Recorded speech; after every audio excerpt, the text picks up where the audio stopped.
Megovanen, and welcome to another random film review. This would be my review for The Haunting of Julia. I just recently, um, got the Blu-ray 4K of it, and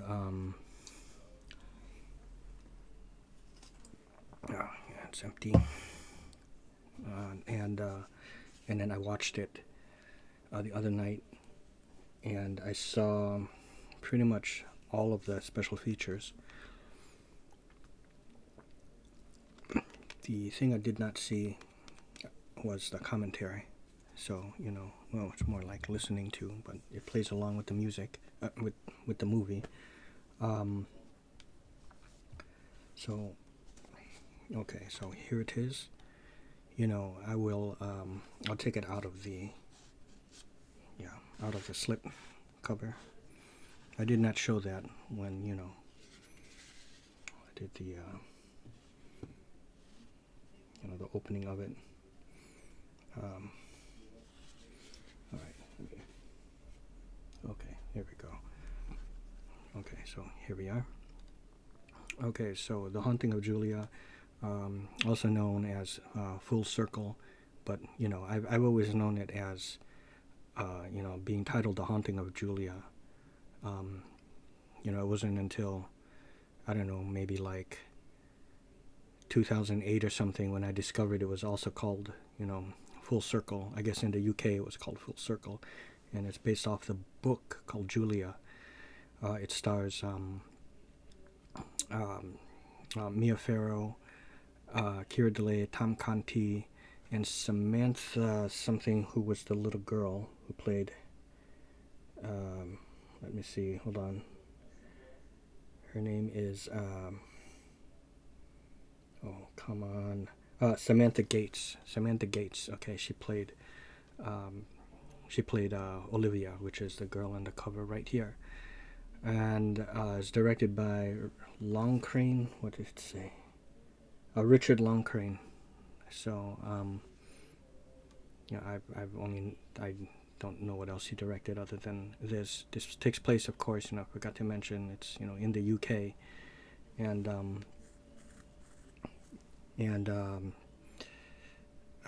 so, it starts off, in the home of Julia Lofting, and then Magnus, the husband, and then their daughter, and they're having breakfast at the table, and she begins eating an apple, and she starts to choke on it, and these people, they've never heard of the Heimlich maneuver, so they just think they need to call a doctor. I think Magnus even said, "Quick, call the doctor." Julia, she panics and decides to try to cut the food out using a knife, and subsequently kills her. And the police came and everything. The help that they called for, like, it's just kind of weird. I know this was in '77, but I would have thought that would have been invented back then. But maybe it's how it was written. I don't know, or to add more to the horror. As I said before, you just have to kind of look past that. It seemed very illogical to me, and the way he was trying to shake her like a ketchup bottle to get the food out was also a bizarre thing.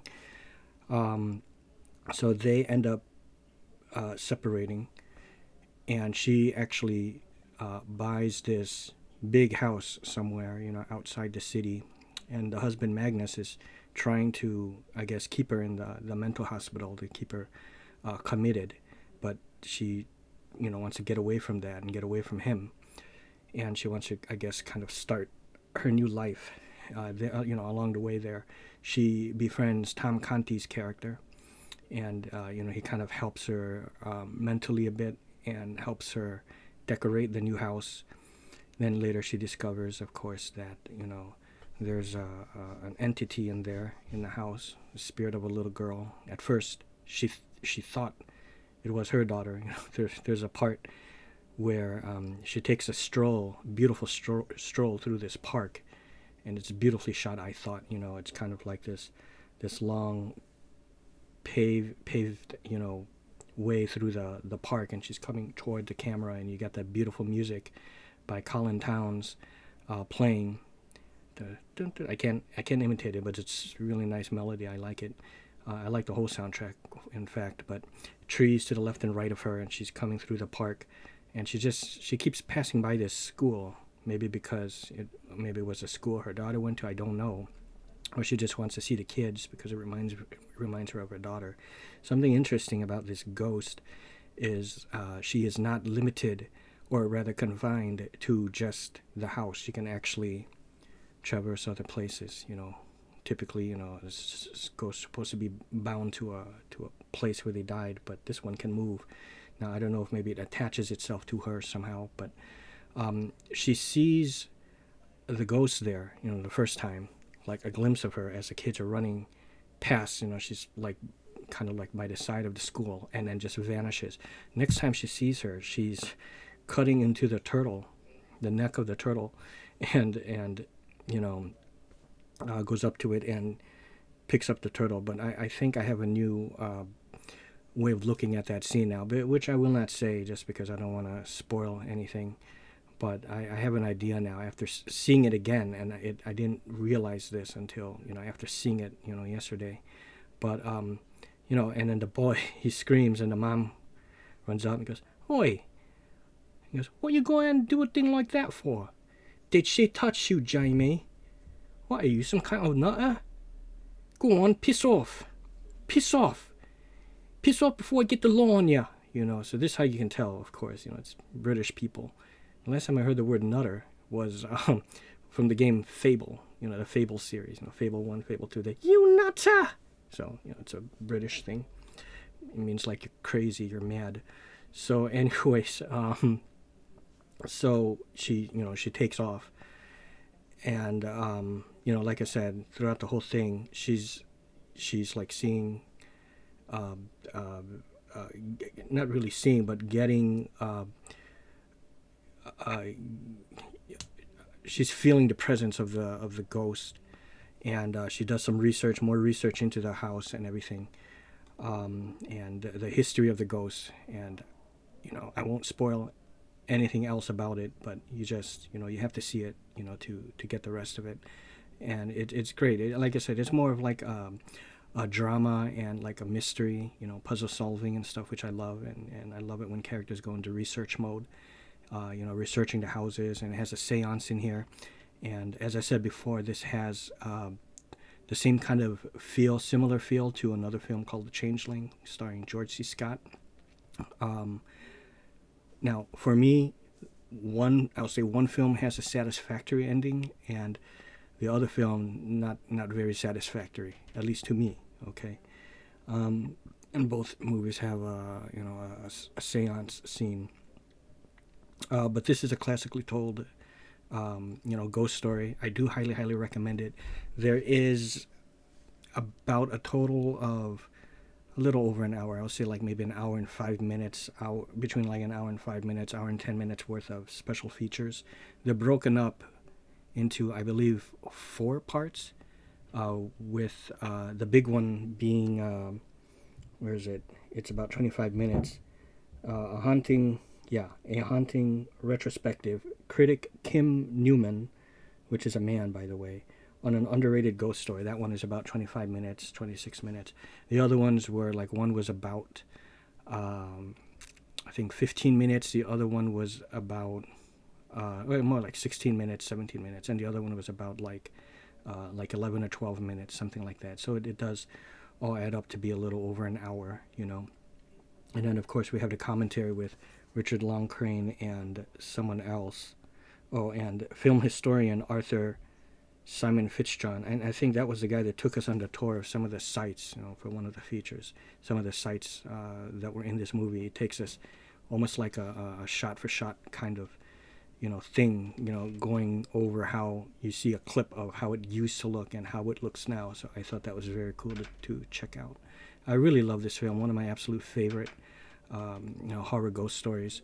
So my final score for this out of 10, and I do highly recommend it. Of course, yeah, it might seem like I'm a little biased, and I guess that might be the case. and it may not be for everyone either. If you're not into old school horror movies, or more into the jump scares that they do nowadays, modern storytelling, and not old school slow burn kind of storytelling, you may not like this, but trust me, this is still worthwhile, worth checking out. I think I'm going to give this one, I'll give it an 8.75, and I'll say that. And I'll say for the Changeling, even though I'm not reviewing that one, but I might do that in the future unless I did it already and I don't remember, I would give the Changeling a 9 out of 10. But this one I would give an 8.75 out of 10. So kind of very little difference between those two in scores. Okay, so that's my review for The Haunting of Julia. And I'm gonna also leave the link, the Amazon link, down below if you're interested in checking this out and getting it for yourself. If you could use that link, please, because that would help me, earn a little something back. So so that is it. Here we go. And I'll say that let's try to get this focused. Okay, so there you go. All right. And the movie is doesn't even say that. It says it's not rated, or is it? Oh, it's rated R. Okay, it's rated R, and for the minutes, 98 minutes long. So, about average length of a film. So that is it. I hope you all enjoyed. Please like, comment, and subscribe. It would really, really help my channel a lot. It would really help me a lot. I appreciate all of you. Thank you, and see you.